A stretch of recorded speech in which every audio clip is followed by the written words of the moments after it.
வணக்கம். இன்னைக்கு நாம மே 14ஆம் தேதி யூடியூப்ல வந்த சில முக்கியமான பங்குச்சந்தை செய்திகளை கொஞ்சம் ஆழமா பார்க்க போறோம். ஆமாம், நிறைய விஷயங்கள் இருக்கு. பணவீக்கம், அப்புறம் சில பெரிய கம்பெனிகளோட ரிசல்ட்ஸ், டிவிடெண்ட்ஸ்னு. ஆமா, எல்லாத்தையும் வேகமா ஆனா முக்கியமா என்ன இருக்குன்னு அலசிடலாம். நீங்க தெரிஞ்சுக்க வேண்டிய முக்கிய விஷயங்கள் என்னன்னு பாப்போம் வாங்க. நிச்சயமா. இதுல பொருளாதார குறிகாட்டிகளும் இருக்கு, குறிப்பிட்ட நிறுவனங்களோட செயல்பாடும் இருக்கு. சந்தையோட இப்போதைய நிலைமை எப்படி இருக்கு, சில கம்பெனிகள் எப்படி போகுன்னு புரிஞ்சுக்க இது உதவும். வாங்க பார்க்கலாம். ஓகே, முதல்ல மார்க்கெட் எப்படி இருக்குன்னு பார்க்கலாம். மே 13 நிலவரப்படி நிஃப்டி ஒரு 1.4% கீழே இறங்கி இருக்கு. ஆமா, இதுல FIIs, அதாவது வெளிநாட்டு முதலீட்டாளர்கள், ஒரு 500 கோடிக்கு நெட் செல்லர்ஸா இருந்திருக்காங்க. ஆனா நம்ம உள்நாட்டு முதலீட்டாளர்கள் DIIs அவங்க 4300 கோடிக்கு வாங்கியிருக்காங்க. இது கொஞ்சம் வித்தியாசமா இருக்கே. இதுக்கு ஒரு பின்னணி இருக்கு. இந்தியாவோட ஏப்ரல் பணவீக்கம் பாத்தீங்கன்னா 3.16% குறைஞ்சிருக்கு. இது ஜூலை 2019க்கு அப்புறம் ரொம்ப கம்மி. ஓ, அப்படியா? இது நல்ல செய்தி தானே. நிச்சயமா. அமெரிக்காலையும் பணவீக்கம் 2.3% குறைஞ்சிருக்கு. அதுவும் பிப்ரவரி 2021க்கு பிறகு இதுதான் குறைவு. இது பொதுவா சந்தைக்கு நல்லதுதான். ஆனா FIIs விக்கிறதும் DIIs வாங்குறதும், உலக அளவுல சில கவலைகள், உள்நாட்டுல கொஞ்சம் நம்பிக்கை, இது ரெண்டும் மோதுற மாதிரி தெரியுது. அப்போ அந்த வர்த்தக பேச்சுவார்த்தைகள், வரிகள் இதெல்லாம் இன்னும் ஒரு அழுத்தத்தை கொடுக்குதுன்னு சொல்றீங்களா? ஆமா, பியூஷ் கோயல் டீம் அமெரிக்கா போறதும் இதோட தொடர்புடைய ஒரு முக்கியமான விஷயம்தான். சரி, அப்போ மேக்ரோ லெவல்ல கொஞ்சம் பரவாயில்ல. கம்பெனி லெவல்ல எப்படி இருக்கு? பாரதி ஏர்டெல்ல ஆரம்பிக்கலாமா? அவங்க லாபம் 25% குறைஞ்சிருக்குன்னு சொல்றாங்க. ஆமா, ஆனா வருமானம் 6% ஏறி இருக்கு. அந்த லாப குறைவுக்கு போன வருஷம் இதே குவார்ட்டர்ல ஒரு பெரிய ஒருமுறை வரவு, அதாவது எக்ஸெப்ஷனல் கெயின் இருந்ததுதான் காரணம். ஓ, சரி சரி. அப்போ அது இல்லாம பார்த்தா ஓகேவா? ஆனா அந்த ARPU, அதாவது ஒரு கஸ்டமர் கிட்ட இருந்து வர சராசரி வருமானம், அது 145 ரூபாயிலேயே நிக்குதாமே. அதுதான் இப்போதைக்கு ஒரு தேக்க நிலை மாதிரி தெரியுது. வருமான வளர்ச்சிக்கு இது ஒரு சவால் தான். 5Gக்கு இவ்ளோ செலவு பண்ற சூழல்ல ARPU ஏறலைன்னா கஷ்டம். ஆனா ஷேருக்கு 16 ரூபாய் டிவிடெண்ட் கொடுத்திருக்காங்க. ஆமா, அது ஒரு வகையில முதலீட்டாளர்களுக்கு ஒரு சின்ன ஆறுதல். அடுத்து டாடா மோட்டார்ஸ், அவங்க ரிசல்ட் எப்படி? வருமானம் கொஞ்சம் கம்மி, ஆனா லாபம் எதிர்பார்த்ததை விட அதிகம்னு சொல்றாங்க. ஆமா, ஆனா போன வருஷத்தோட ஒப்பிட்டா லாபம் 51% சரிவு. இது எப்படி சொல்றது? கொஞ்சம் சிக்கலான ரிசல்ட். அப்படியா? ஏன் அப்படி? அவங்களோட ஜாகுவார், லேண்ட்ரோவர் பிசினஸ், அப்புறம் உலக பொருளாதாரம், குறிப்பா UKல நடக்கிற விஷயங்கள் இதெல்லாம் பாதிக்குது.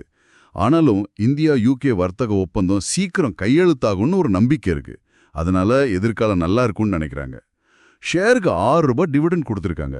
ஓகே, ஆனா இங்க பாருங்க, ஹீரோ மோட்டோகார்ப் வரலாறு காங்காத வருமானம் லாபமும் சொல்றாங்க.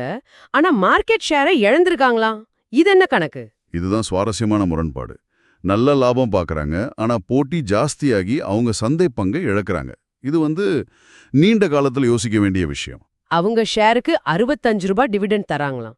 ஆமா, அது பங்குதாரர்களை தக்க வைக்கிற ஒரு உத்தியா இருக்கலாம். ஆனா சிப்லா பட்டைய கலப்பிருக்காங்க போல. வருமானம் 50%, லாபம் 30% உயர்வு. எதிர்பார்த்ததை விட சூப்பர். ஆமா, ஃபார்மா துறையில சிப்லா ரொம்ப வலுவா இருக்காங்க. அவங்களோட ஆராய்ச்சி முதலீடுகள் பலன் கொடுக்குது. அது மட்டும் இல்லாம ஷேருக்கு 13 ரூபாய் டிவிடெண்ட் பிளஸ் 3 ரூபாய் சிறப்பு டிவிடெண்ட் வேற. ஆமா, ஜூன் 27 ரெக்கார்டு தேதி. இது அவங்களோட நிதிநிலை எவ்வளவு நல்லா இருக்குன்னு முதலீட்டாளர்களுக்கு மதிப்பளிக்கிறதையும் காட்டுது. அப்புறம் டாடா ஸ்டீல் பத்தி ஒரு செய்தி.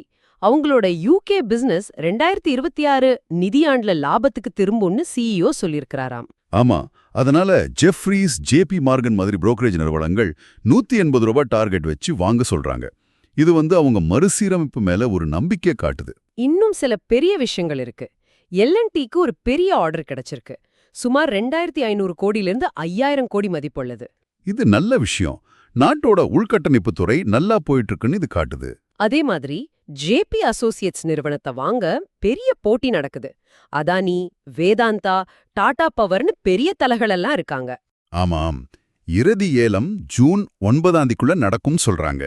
இது திவால் நிலை நிறுவனங்கள்ல கூட எவ்வளோ மதிப்பு இருக்குன்னு காட்டுது. இது இல்லாம நிறைய கம்பெனிஸ் டிவிடெண்ட் அறிவிச்சிருக்காங்க. Garden Reach Shipbuilders, Honeywell Automation, GAIL, Bharti எக்ஸானோ. ஆமாம், இதெல்லாம் முதலீட்டாளர்களுக்கு ஒரு போனஸ் மாதிரி. நிறுவனங்கள் லாபத்தை பகிர்ந்துக்கிறத காட்டுது. கடைசியா சில பங்குகள் திடீர்னு அதிக வால்யூமோட ஏறி இருக்கு, சில இறங்கி இருக்கு. டைனமிக் கேபிள்ஸ் 20%, டான்லா பிளாட்ஃபார்ம்ஸ் 13%, பாரத் டைனமிக்ஸ் 11% ஏறி இருக்கு.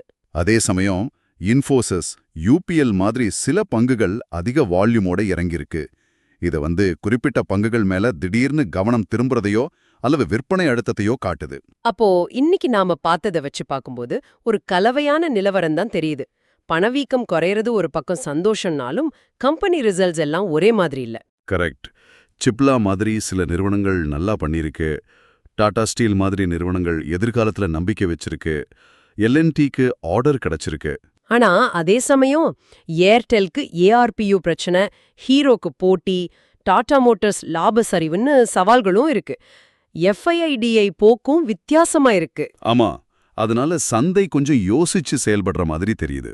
அப்போ நீங்க யோசிக்க வேண்டிய ஒரு கேள்வி இருக்கு.